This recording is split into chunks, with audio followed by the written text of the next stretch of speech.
જય સ્વામિનારાયણ.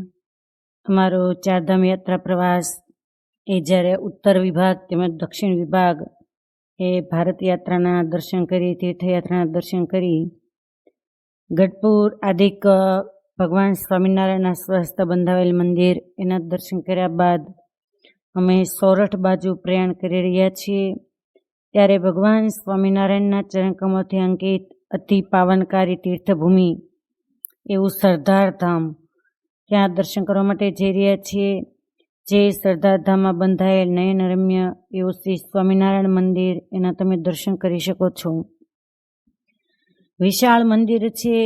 આ સરદાર ધામની ભૂમિ અતિ પાવનકારી અને પતિતોને પાવન કરનારી તેમજ જીવના મોક્ષનું ફળ આપનારી છે. કારણ કે ભગવાન સ્વામિનારાયણની પુનિત પગલીઓ જો ગઢપુરની અંદર પડી હોય તો એના મૂળભૂત પાયાની અંદર આ સરદાર ધામ એ આવેલું એમ માની શકાય. કેમ કે જ્યારે ભગવાન સ્વામિનારાયણ એમણે જન્માષ્ટમીનો મહા મોટો ઉત્સવ સરદારમાં કરેલો અને એ જ વખતે કાર્યાણીના માચા ખાચર એ ભગવાન સ્વામિનારાયણના દર્શને ગયેલા. માચા ખાચરને નીચે થયું કે આ ખુદ પુરુષોત્તમ નારાયણ છે. અને એ વખતે એ ગામધણી દરબાર એ ગઢપુરની અંદર આવેલા અને એભલ બાપુને ભગવાન સ્વામિનારાયણ એ પુરુષોત્તમ ભગવાન છે એના વિશે સમજાવેલું. અને ત્યારબાદ માચા બાપુ એમને ભગવાન સ્વામિનારાયણે વચન આપેલું કે મેં કાર્યાણીની અંદર આવશું જ્યારે માચા ખાતર પ્રાર્થના કરેલી ત્યારે. અને એભલ પરિવાર એમને પણ માચા બાપુએ આમંત્રણ આપ્યું કે તમે ચોક્કસ કાર્યાણી ભગવાન સ્વામિનારાયણ પધારે ત્યારે પરિવાર સહિત પધારશો. અને ત્યારે એભલ બાપુ કાર્યાણી ગયેલા અને એભલ બાપુના પ્રેમને વશ થઈ ભગવાન સ્વામિનારાયણ એ ગઢપુરની અંદર આવેલા. એવું આ મૂળ કારણ જેને માનવામાં આવે એવું સરદાર ધામ. હમણાં જ એની મૂર્તિ પ્રતિષ્ઠા એ ગઈ અને ત્યાં બિરાજમાન એવા નયનરમ્ય ભગવાન સ્વામિનારાયણના મૂર્તિના તમે દર્શન કરી શકો છો કે સુસજ્જ શણગારની અંદર મનને હરનારી આ મંદિરમાં મૂર્તિઓ બિરાજમાન છે. અનેક પ્રસાદીભૂત વસ્તુઓ એ અહીંયા સચવાયેલી છે. ધર્મ ભક્તિ વાસુદેવ એના પણ તમે દર્શન કરી શકો છો.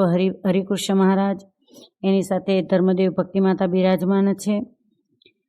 તો આ સરદારના વિકાસની અંદર મૂળભૂત પાયો જો કોઈનો હોય તો એક વરિષ્ઠ વિભૂતિવર્ય સંત કે સંપ્રદાયની અંદર જેનું નામ છે અને આજે પામર જીવાત્માઓ, અજ્ઞાન જીવાત્માઓ અને જે સ્વામિનારાયણ નામથી અજાણ વ્યક્તિઓ એના દિલ સુધી ભગવાન સ્વામિનારાયણનું નામ એને જો પહોંચાડનાર હોય, એના દિલ સુધી ભગવાન સ્વામિનારાયણનું સ્વરૂપ એને ઓળખાવનાર હોય તો એવા વિભૂતિવર્ય સદગુરુ શ્રી નિત્ય સ્વરૂપદાસજી સ્વામી કે જેમણે આ સરદારની કાયાને પલટ કરી અને હવે 200 વર્ષ પહેલાં ભગવાન સ્વામિનારાયણના સ્વસ્થ મંદિર બંધાવેલા.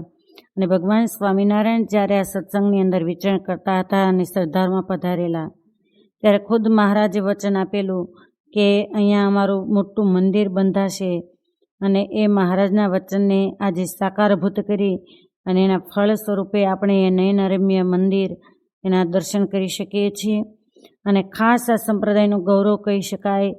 અને સંપ્રદાય કેવળ માટે નહીં પરંતુ કોઈ બિન હરિભક્ત પણ જો એનું અનુકરણ કરે તો એ પણ તમામ કષ્ટોમાંથી, દુઃખોમાંથી મુક્ત થાય એવો ગુરુવર્ય ગોપાળાનંદ સ્વામીનો આપેલો બીજ મંત્ર કે જેની પાસે અનેક મંત્રો એ ગૌણ ગણી શકાય. આવો મહાયશસ્વી અને ઐશ્વર્ય શક્તિવાન એ બીજ મંત્ર એ સૌ પ્રથમ એનું અનુષ્ઠાન, બીજ મંત્રનું પ્રાગટ્ય જ કહી શકાય કે ગુરુવર્ય ગોપાળાનંદ સ્વામીએ જે આપ્યા પછી આ સંપ્રદાયની અંદર પ્રચલિત કરવામાં આવ્યું હોય તો એ આ સરદાર ધામ ત્યાં આજે પણ બીજ મંત્રનું કાયમના માટે અનુષ્ઠાન એ ચાલુ રહે છે. અને કેટલાય દુઃખી હરિભક્તો એની માનતા બાધાઓ રાખતા હોય છે અને દુઃખમાંથી મુક્ત થતા હોય છે. ત્યાર પછી અમે જેતપુરની અંદર દર્શન કરવા માટે દર્શનાર્થીઓ દર્શન કરવા માટે આવી ચૂક્યા છે. તમે જેતપુરનું શિખરબદ્ધ મંદિર એના દર્શન કરી શકો છો. જેતપુર એ આપણા સ્વામિનારાયણ સંપ્રદાયની અંદર જેને ધબકતું હૃદય કહી શકાય કે ભગવાન સ્વામિનારાયણને ગુરુવર્ય રામાનંદ સ્વામીએ આ જ જગ્યાએ ગાદી સોંપી હતી અને ગાદી ઉપર પરમાત્મા આરૂઢ થયા હતા. મંદિરમાં બિરાજમાન કષ્ટભંજન દેવ, વિઘ્ન વિનાયક દેવ, એના તમે દર્શન કરી રહ્યા છો. સાથે ભગવાન પણ ડેરાની અંદર લિંગ રૂપે બિરાજમાન છે. ઉપરના નયનારમ્ય દ્રશ્યની અંદર તમે અનેક કલાકૃતિ રામાયણના દર્શન એને કરી શકો છો. અને હવે તમે જે બાલ સ્વરૂપ ઘનશ્યામ મહારાજ એના દર્શન કરો છો. બસ આ જ જગ્યાએ ભગવાન સ્વામિનારાયણને ગુરુવર્ય રામાનંદ સ્વામીએ ગાદી ઉપર આરૂઢ કર્યા હતા. અને આપણે સૌ કોઈ ભગવાન સ્વામિનારાયણના ચરણોની અંદર 100 ને પણ હજારો વાર મસ્તકો અર્પણ કરીએ છતાં પણ એ પરમાત્માના ઋણમાંથી મુક્ત ન થઈએ. કારણ કે મહારાજને જ્યારે ગાદી ઉપર આરૂઢ કર્યા ત્યારે આપણા સુખને વાસ્તે ભગવાન સ્વામિનારાયણે મારો આશ્રિત એ ક્યારે અન્ન ધન અને આબરૂથી દુઃખી ન થાય. તમે જોઈ શકો છો અનેક પ્રસાદીભૂત વસ્તુઓ એ સચવાયેલી છે. અને હવે તમે જે આપદાગીરી ચમર એ આદિ જોઈ શકો છો એની પાછળ તો બહુ જ મોટો ઇતિહાસ છુપાયેલો છે કે આ વસ્તુઓ ક્યાંથી આવી, કેમ આવી અને શા માટે અહીંયા રાખવામાં આવી છે. પરંતુ વિડીયોની અંદર સમયનો અભાવ હોવાથી, આગળ યાત્રાના દર્શન કર્યા હોવાથી એ ઇતિહાસ હું કહી શકતી નથી. પરંતુ જે મંદિરના સ્ટાર્ટમાં ગેટની બહાર જાદવજી શેઠ એમણે જે એક સ્ટેચ્યુ રાખવામાં આવ્યું છે જેને આપણે પૂતળું કહીએ, તો એ જાદવજી શેઠ એનો મોટો ફાળો છે આ મંદિર બાંધવામાં. અને ભૂલતી ન હો તો એક તો અભયસિંહ દરબાર, તો એ બંને તેના મંદિર બંધાવેલું છે. એ જાદવજી શેઠ એના વડવાઓની અંદર ભગવાન સ્વામિનારાયણે એમના માજીને વશ થઈ અને આ બધી જ પ્રસાદીની વસ્તુઓ આપેલી, દીવો પણ કરી આપેલો. આપણે આગળ ઇતિહાસમાં નહીં જઈએ. અને જે મોટા ઘીના વેપારી કહેવાતા હતા. અને આગળ જતા ધર્મનો લોપ થતા ઘરની અંદર બધી જ સંપત્તિ જતી રહેલી. અને ત્યારબાદ આ પ્રસાદીની બધી જ વસ્તુઓ એમને જેતપુર ગાદીસ્થાન ત્યાં અર્પણ કરેલી છે. તો એવી અતિ પ્રસાદીભૂત વસ્તુઓ એ સચવાયેલી છે. અને મહારાજે વચન માંગેલું કે અંત સમયે મારા આશ્રિતને 1 કોટી રૂવાડે કોટી વીછનું દુઃખ હોય તો એ દુઃખ મને આવે, પણ મારો આશ્રિત એ સદાયને માટે સુખી રહે. તો એવી ધર્મધુરા ભગવાન સ્વામિનારાયણની કે જે ભગવાન સ્વામિનારાયણના કાંધ ઉપર ગુરુવર્ય રામાનંદ સ્વામી મૂકી હતી, એવું આ ગાદીસ્થાન જેતપુર મંદિર જ્યાં સચવાયેલી અનેક પ્રસાદીભૂત વસ્તુઓ, પથ્થર આદિ એને તમે જોઈ શકો છો. આખું જ નીલકંઠ વર્ણી એનું સચરિત્ર કહેતા વર્ણી રૂપે મહારાજ વનવાસની અંદર ફેર્યા હતા. એ ત્યાં કંડારાયેલી કલાકૃતિ એના તમે દર્શન કરી અને મંદિરની કલાકૃતિ એને તમે જોઈ શકો છો. જૂનાગઢ બાજુ જ્યારે જઈએ, પીપલાણા આદિક ધામોની અંદર જઈએ ત્યારે ચોક્કસ આ જેતપુર ગાદીસ્થાન એના દર્શન કરવા. અને મહારાજની કૃપાથી આ સ્વામિનારાયણ સંપ્રદાયને એવા સંતોની ભેટ મળી છે કે જ્યારે એકવાર કોઈ પણ ધામની અંદર દર્શન કર્યા હોય અને 5-10 વર્ષ પછી તમે દર્શન કરવા માટે જાઓ એટલે ધામની કાયા પલટ થઈ ગઈ હોય કે ત્યાં ઘણું રિનોવેશન થઈ અને વિકાસ થઈ ગયેલો હોય છે. ત્યાર પછી જેતપુરની અંદર ભગવાન સ્વામિનારાયણનું સ્વરૂપ ઘનશ્યામ મહારાજનું બિરાજમાન છે.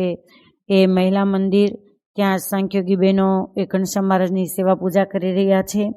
આ સંપ્રદાયની અંદર સ્ત્રી સમાજને પોષણ આપવા માટે સાંખ્યોગી બહેનોનો ખૂબ જ મોટો ફાળો છે. અને ત્યાર પછી અમે ફરેણી ધામ ત્યાં દર્શન કરવા માટે જઈ રહ્યા છીએ. ફરેણી ધામ એટલે સ્વામિનારાયણ સંપ્રદાયનો મૂળ પાયો કે જે નામ સ્મરણ કરવાથી, જે નામ મંત્રનો જાપ કરવાથી તમામ જીવાત્મા શરણાગતિ સ્વીકારી હોય એ પણ ભવ સંસ્કૃતિમાંથી મુક્ત થઈ જાય છે. સદગુરુ રામાનંદ સ્વામી જેમણે પોતાના છેલ્લા શ્વાસો અહીંયા પૂરા કર્યા હતા અને ભગવાનના ધામને પામ્યા હતા, એવા રામાનંદ સ્વામીનો જે જગ્યાએ અગ્નિ સંસ્કાર કરવામાં આવ્યો એ જ જગ્યાએ ચરણારવિંદ એ પધરાવવામાં આવ્યા છે. ત્યારબાદ ફરેણી ધામની તો અનેક લીલાઓ છે કે જે મેં નામ મંત્રનો મહિમા કહ્યો કે જે સ્વામિનારાયણ નામ લેશે તેના બધા પાતક બાળી દેશે. હરિલામૃતની અંદર વિહારીલાલજી મહારાજે ખૂબ ભગવાન સ્વામિનારાયણના મહામંત્રનો મહિમા ઝીણવટપૂર્વક સમજાવ્યો છે. તો એ મહામંત્રનું પ્રાગટ્ય જો કહી શકાય તો એ આ ફરેણી ધામ છે. અને જે મહામંત્ર પ્રગટ થયો એ જ દિવસે ગુરુવર્ય રામાનંદ સ્વામી એની ત્રયોદશાની સભા હતી કહેતા 13માની સભા હતી અને ત્યારે દેશ દેશાવર્તી સત્સંગ સમાજ જ્યારે એકત્રિત થયેલો અને એ વખતે ઝરણાપરણાના શીતલદાસ એ દ્વારકાની યાત્રાએ નીકળેલા અને એમણે સાંભળ્યું કે અહીંયા રામાનંદ સ્વામી છે એ ભગવાન તરીકે પૂજાય છે, તો હું એના દર્શન કરતો જાઉં. અહીંયા પ્રસાદીના હનુમાનજી મહારાજ એના મંદિરના તમે દર્શન કરી શકો છો. અતિ પ્રતાપી હનુમાનજી મહારાજ છે. અને ઝરણાપરણાના શીતલદાસ જ્યારે ફરેણી ધામની અંદર આવ્યા એ જ વખતે એમણે અકળાઠઠ સભા ભરાયેલી જોઈ. જેના દર્શન કરવા માટે આવ્યા હતા એ જ ગુરુવેર રામાનંદ સ્વામી, એની ત્રયોદશાની એ સભા હતી. અને ત્યારે ભગવાન સ્વામિનારાયણ એમને નીચે કરાયેલો, જે આપણા સંપ્રદાયની અંદર કથા પ્રચલિત છે. અને પહેલી જ વાર શીતલદાસ એણે ભગવાન સ્વામિનારાયણે દીક્ષા આપી શીતલદાસજીને અને વ્યાપકાનંદ સ્વામી નામ રાખ્યું. એવું આ ફરેણી ધામ એ અતિ પ્રસાદીનું તીર્થધામ છે. તો સ્વામિનારાયણ સંપ્રદાયની અંદર સૌ પ્રથમ કોને દીક્ષા આપવામાં આવી? તો ઝરણાપરણાના શીતલદાસ, અને નામ રાખવામાં આવ્યું હતું વ્યાપકાનંદ સ્વામી. અને ત્યાર પછી સંતોને ભગવાન સ્વામિનારાયણે દીક્ષા આપી હતી. અસ્તુ, બધાને ભાવતી જય સ્વામિનારાયણ.